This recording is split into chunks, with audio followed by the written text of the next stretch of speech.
Right, so today we're going to be talking about Goldberg. I thought I'd just split up the WrestleMania videos that I've done by doing a different video on a different person today. So we're going to do about Goldberg. So I'm going to start like we usually do. So William Scott Goldberg, often known as Goldberg, is the American retired professional wrestler and football player. As a wrestler, he's best known for his 10 years in WCW and WWE, one of the most popular figures of the professional wrestling boom in the 90s and early 2000s. He rose to fame in WCW and had an 11th undefeated streak in singles competition. From 1997 to 1998, became one of the highest paid wrestlers, WCW wrestlers, and led the company franchise player in the public fair until it was sold to WWE in 2001. During this time, WCW, he was a World Heavyweight Champion, United States Heavyweight Champion, Tag Team Champion, and along with Hart, he is the 5th WCW Triple Crown winner. So following the closure of WCW in 2001, he wrestled in All Japan Pro Wrestling between 2002 and 2003, and for WWE in 2003 to 2004, becoming a one-time World Heavyweight Champion. In the latter, after 12 years away from wrestling, he returned in 2016, winning a WWE Universal Championship for the first time in 2017 and the second time in 2020. He has headlined multiple WCW and WWE pay-per-view events, including WCW's Starrcade, and he headlined WWE Hall of Fame in 2018 and is recognised four-time world champion in his career between WWE and WCW. He's the only wrestler to win world championship after being inducted into the Hall of Fame, which happened with his second Universal Championship win. He had his retirement match at Saturday night's main event, XL, in 2025 in Atlanta, Georgia, losing an effort to Gunther for the WWE's newer World Heavyweight Championship introduced in 2023. Before he became a professional wrestler, he was a professional American football player following his first retirement from wrestling in 2004. He began working as a commentator for mixed martial arts for Elite Extreme Combat before it closed down. He hosted 26 episodes of Garage and Mahal on DIY Network from 2009 to 2011 and has acted in various films and television shows including Universal Soldier, The Return, and NCIS Los Angeles. So in his early life, he was born into a Reformed Jewish family in Tulsa, Oklahoma, the son of a classical violinist, Ethel, and gynecologist Jed Goldberg. He is the Russian Jewish and Romanian Jewish descent, with a Romanian-born great-grandfather having relocated to the US from Bucharest through Ellis Island. Jed was a graduate of Harvard University and Johns Hopkins University. His parents later divorced. His father died in 2006. His mother breeds flowers and creates an award-winning hybrid orchard in 2000, which was named after Goldberg. Bill has two brothers. Bill Goldberg had his bar mitzvah at a Reform Synagogue Temple, Israel. In his hometown, he attended Tulsa Edison High School, and he acquired a love of football in early life. Due to his large stature, he began working as a nightclub bouncer at the age of 16. He earned a scholarship to attend the University of Georgia. So college football, at University of Georgia, he played college football for his Georgia Bulldogs and was a defensive tackle. He was a 4-year letterman and earned Associated Press First Team All-Sec honours in '89. In professional football, he was selected by the Los Angeles Rams in the 11th round and with all 301st overall pick of the 1990 NFL draft. He was signed to the Rams on July 11th, 1990, but was released in 29th of August 1990 before the start of the regular season. After being a free agent for the 1990 regular season, Goldberg was signed to the Rams again in 91. However, he was released again in August 1991. He was signed to the practice roster of BC Lions in the Canadian Football League. He was released by the Lions on October 19th, 1991. On February 4th, 1992, Goldberg was selected by Sacramento Surge of the World League of American Football in the 7th round with the 68th overall pick of the 92 draft.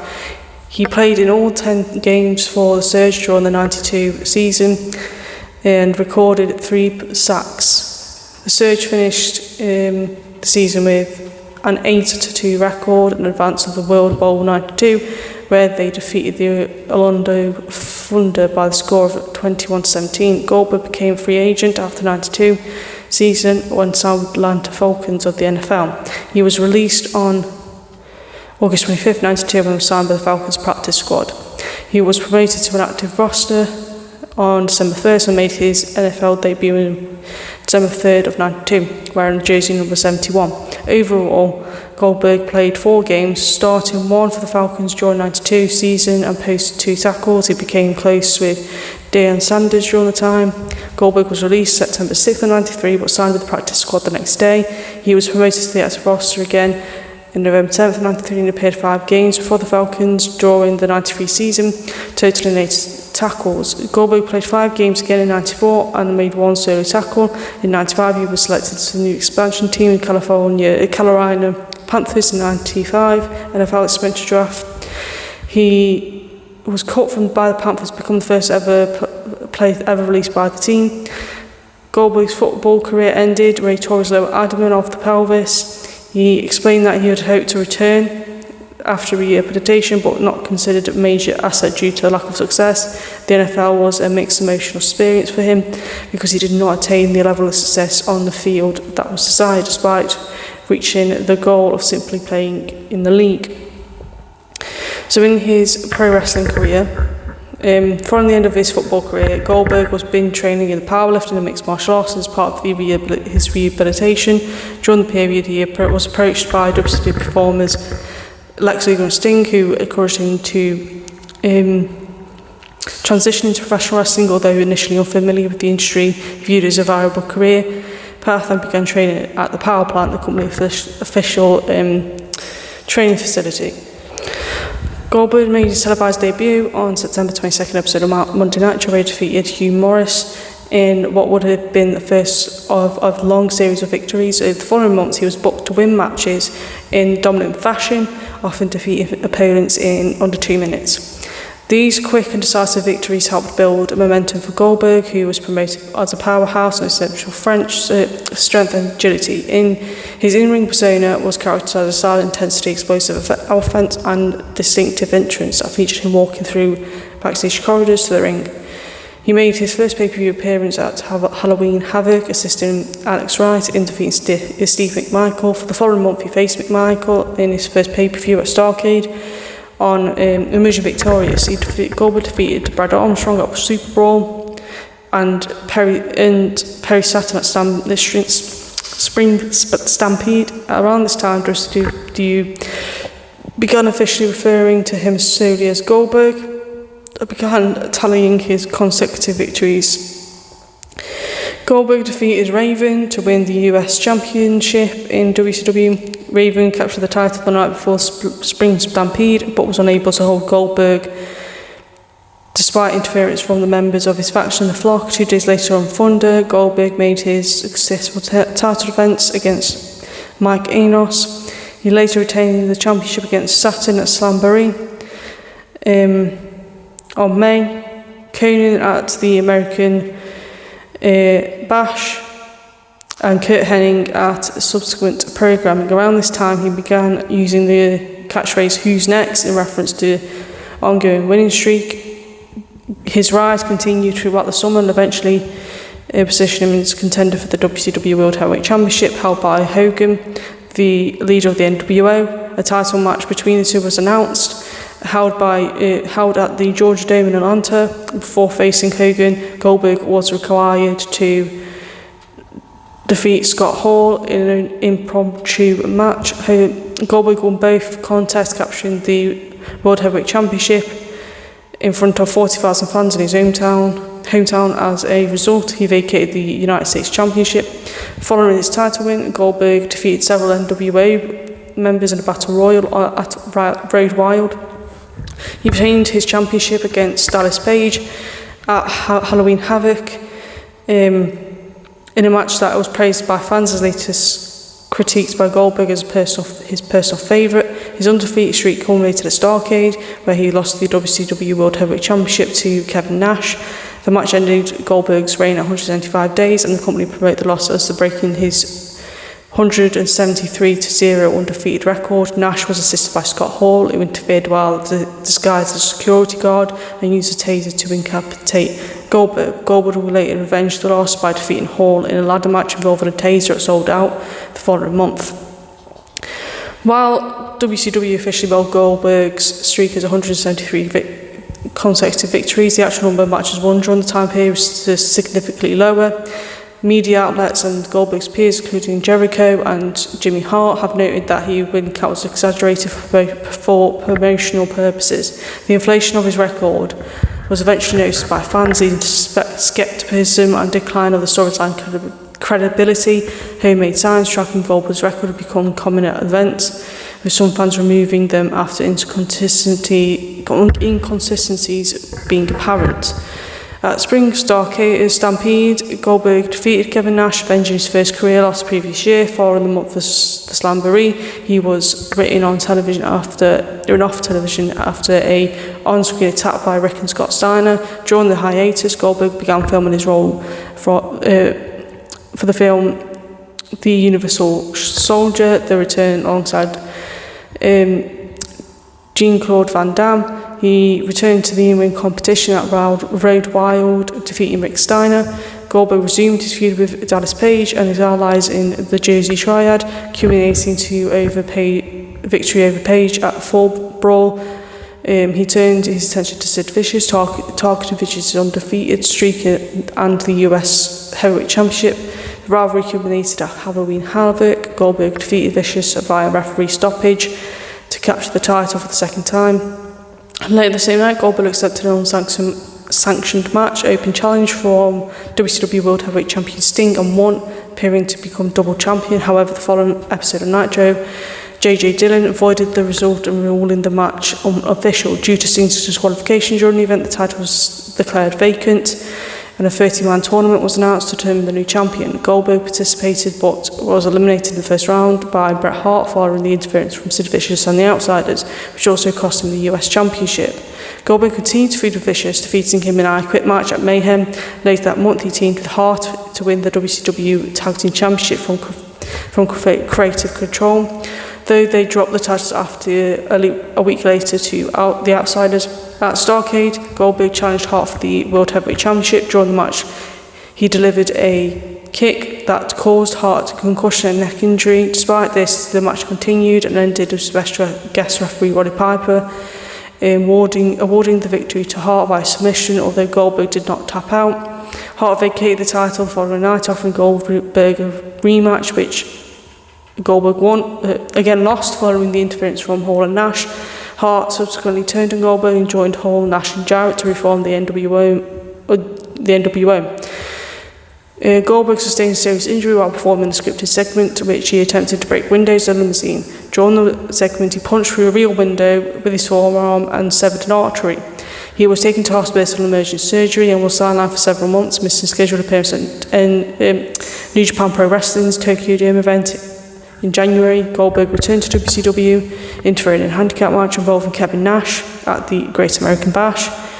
He turned heel for the first time in his career, attacking Nash during the World Heavyweight Championship match and aligning with the New Blood faction. The alliance was short-lived due to another injury, after which Goldberg returned face once again. He defeated Nash at Bash at the Beach with assistance from Scott Steiner, and later faced both men in a number one contenders match at New Blood Rising. Goldberg worked out midway through the match, and after refusing to take Nash's finishing move, an action that was scripted and reflected tensions between Goldberg and WCW head writer Vince Russo. He subsequently feuded with Steiner, culminating in a no disqualification match lost at a Fall Brawl. Following outside interference, WCW management, represented and on-screen by Russo, introduced storyline ultimatum. Goldberg would be forced to retire if he suffered another loss before matching his previous 173 match undefeated streak. He continued winning matches under the stipulation, including a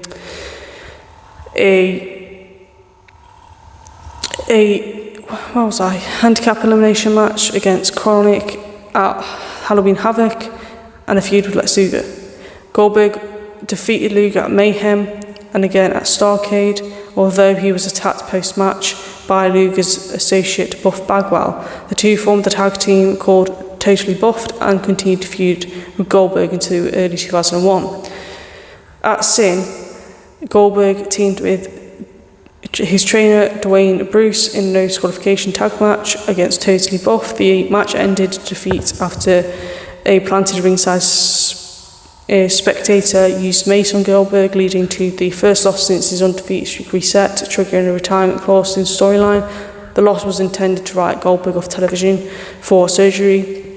WCW was sold to WWE. Goldberg would still be recovering from surgery and did not join the WWF roster. His contract with WCW was held by Time Warner. It was not among those acquired by WWF as it included a significant financial payout. Goldberg remained under contract until May 2002 when he reached the buyout agreement. At the time of WCW's closure, he was one of the company's highest paid performers alongside Bret Hart in $2.5 million annually, with the clause that he would increase his salary to $3.5 in the contract's final year. So at All of Japan Pro Wrestling, he suffered an arm injury during the Toyota Pro Celebrity Race at Long Beach Grand Prix in April 2002. He returned to the ring in Japan. He initially joined All Japan Pro Wrestling, defeating Satoshi Kojima and Taiyo Kiya. He went on to defeat Rick Steiner in a match for the W1 promotion and teamed with Keiji Muto to defeat Chronic. His success in Japan led to WWF, renamed WWE to begin the contract negotiations with him. After leaving Japan, he signed a one-year contract with WWE in March 2003. A promo video announcing his arrival aired during WrestleMania. He debuted the next night. He started a feud with The Rock, provided performing a spear on him. Their rivalry intensified when The Rock held a segment called The Rock's Concert, where he taunted Goldberg along with Gilbert, but Goldberg defeated The Rock in his debut match at Backlash following 3 spears and a jackhammer. Goldberg went undefeated over the subsequent half a year, defeating a 3-minute warning in the first match. Goldberg defeated Christian the following week in a steel cage match. Goldberg the next began a feud with Chris Jericho, culminating in a match between the two at Bad Blood, which Goldberg won. Goldberg had a rivalry with Triple H over the World Heavyweight Championship at SummerSlam.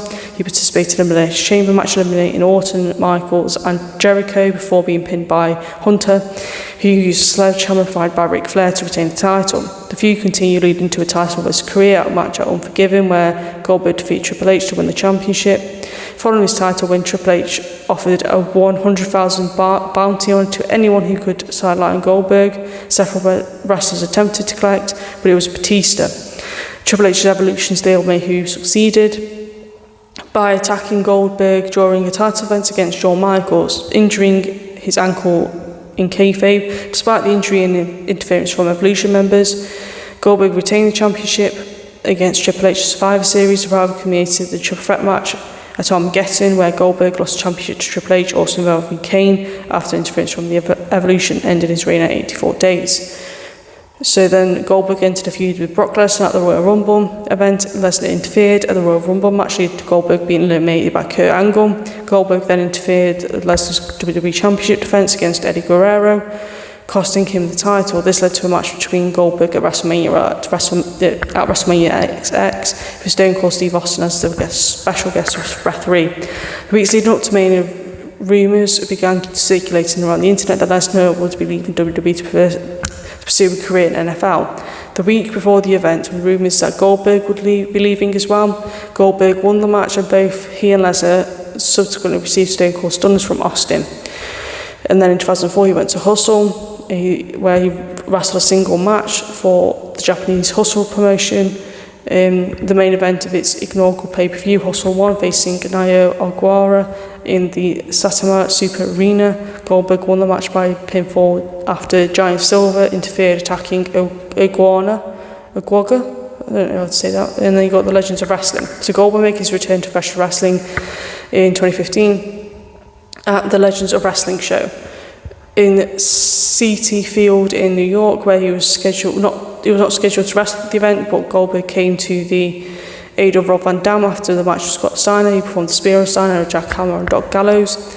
Goldberg made his second return to Legends of Wrestling event in Miami, where he delivered another spear to Steiner after his match with Chavo Guerrero. Goldberg announced that he would pre-order bonus the upcoming WWE 2K17 game throughout the summer. Goldberg and WWE 2K cover star and former rival Brock Lesnar traded insults to each other through social media and WWE 2K events such as Gamescom. Goldberg would then appear at the WWE 2K SummerSlam event over the weekend before the pay-per-view event took place, fueling speculation that he would be appearing at the event to confront Lesnar. This led to Paul Heyman challenging Goldberg to face Lesnar, with Heyman stating that Goldberg was the one blemish on Lesnar's WWE career, as Goldberg had defeated Lesnar at WrestleMania in 2004. Goldberg returned to WWE for the first time in over 12 years, accepting Heyman's challenge. The match took place at a Survivor Series where Goldberg defeated Lesnar in 1 minute. The 26 seconds giving Lesnar the first pinfall loss since April 2013. Months later, Goldberg would participate in the Royal Rumble, where he entered at number 28 and eliminated Lesnar following a brief confrontation and a spear, as well as eliminating Rusev and Lee Harper before being eliminated by The Undertaker. Lesnar appeared and challenged Goldberg to one final match at WrestleMania 33. Goldberg would go to accept Lesnar's challenge on the same episode. On the same episode, also in a match against Owens for the WWE Universal Championship. Goldberg would defeat Owens for the championship. This led to a match against Lesnar at WrestleMania, where Goldberg put the title on the line. At WrestleMania, Goldberg lost the title to Lesnar. At WrestleMania, Goldberg lost the title so this would be his first clean singles loss for the entire career. Goldberg would appear the following night on Raw Talk after the Raw broadcast, to which fans farewell, but ultimately did not rule out return in the future. SBN announced that Goldberg would be inducted into the Hall of Fame, and this was confirmed on Raw as it was announced by WWE. Paul Heyman was announced to induct Goldberg into the Hall of Fame. Despite his Hall of Fame induction, Goldberg continued to wrestle for WWE. His next match against The Undertaker at Super Showdown. During the match, Goldberg suffered a concussion. A few minutes into the match, and seriously affected his performance, botching several moves, including a failed jackhammer on The Undertaker, until The Undertaker finally won the match. His next match was at SummerSlam, where he defeated Dolph Ziggler. After 6 months of inactivity, Goldberg returned to WWE, where he appeared via satellite to challenge Bray Wyatt for the Universal Championship, and which Wyatt accepted, setting the match up for the two at Super Showdown. Goldberg defeated The Fiend to win the championship for the second time, becoming the first wrestler to win a world championship after being inducted to the Hall of Fame. During the following weeks, WWE scheduled a match between Goldberg and Roman Reigns for WrestleMania 36 for the championship, but after Reigns opted out due to concerns around COVID-19, Goldberg's opponent was changed to Braun Strowman. At WrestleMania, he lost to Strowman. After 9 months hiatus, he faced Drew McIntyre for the WWE Championship at the Royal Rumble, but unsuccessful in winning the title. Goldberg returned in its first front live audience over a year, confronted WWE Champion Bobby Lashley, teasing a potential match between the two. Lashley would accept Goldberg's challenge, making their match at SummerSlam for the WWE Championship official. Goldberg lost due to not being able to continue after incurring a knee injury. When Lashley would continue to attack him, he would end the match, would call out Lashley in response. Lashley would challenge him to a no-holds-barred match at Crown Jewel. At Crown Jewel, Goldberg defeated Lashley to end their feud. Goldberg would make his return to challenge Roman Reigns for the Universal Championship to a match at Elimination Chamber. Goldberg lost to Reigns via technical submission. At Bad Blood, Goldberg and Gage were in an audience when the World Heavyweight Champion Gunther came out and assaulted Gage. Goldberg tried to attack him, but was held by security guards.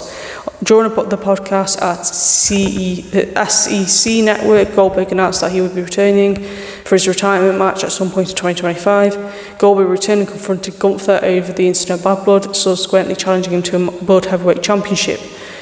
At Saturday night main event at Atlanta, which was later made official. The event was with his son Gage at ringside. Goldberg was defeated by Gunther, ending his 28-year career. So we've got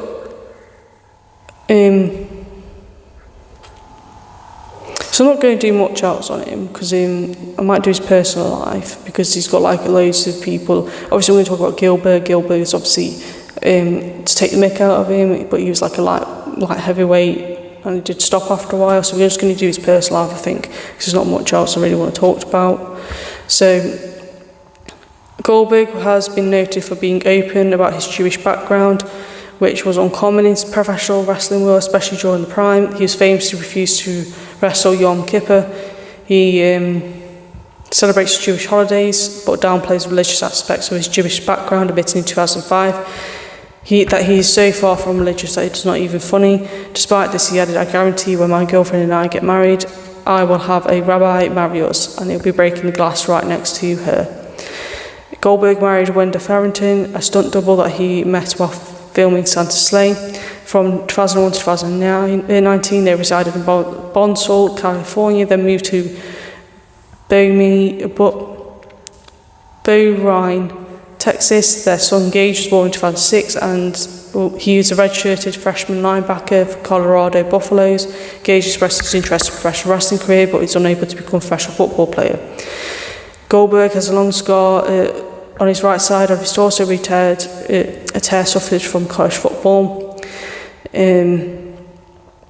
He also acquired a scar on his right forearm for the altercation in WCW, which he kept out of action. He has a large tribal tattoo on his shoulder, which was from his professional wrestling logo, and it's called tattoo on the inside of his right bicep.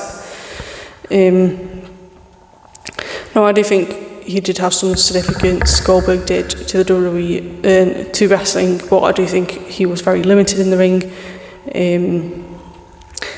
because of his stature and previous injuries from football. I do think if he could have been a powerhouse, like a bit like Braun Strowman, but not as, or like early, like he was like an early Brock Lesnar, but Brock Lesnar was more sound in the ring. He was an athlete, like a proper, because obviously he did amateur wrestling as well, Lesnar did, just where Goldberg really didn't. But I think Goldberg could have been, if he tried a bit more, I think early on, he could have been a bit like Speed. He could have had some kind of, he could have been a big man with speed like Lesnar was in his early days, and Strowman is, because Strowman's got quite a lot of speed. I don't think he was the most awful wrestler in the world, because there's people worse than him. But, you know, he's not the best either. He has had significance. I do think later on he probably shouldn't have had the matches he had. His second run with WWE probably should have been a bit like, who am I thinking of? Like The Undertaker only came out every now and then from retirement, but it should have been like when The Rock came back for his second one, he came back for a little bit, he did storylines, and then he went away again, and then he comes back every now and then, a bit like Undertaker used to do. But I don't think he should have had a world title run necessarily. He could have had one and then left it at that. He shouldn't have really had more. That he shouldn't have been the Fiend or Owens, to be honest, because Owens could have been a good Universal Champion, but, you know, you can't really go back and change that. But just tell me what you think of Goldberg, whether you think he's any good or not. Whether you think whether he was, how you think of him in the ring, whether you think he was good in the ring, or I think he had a very good concept of character. So just tell me what you think.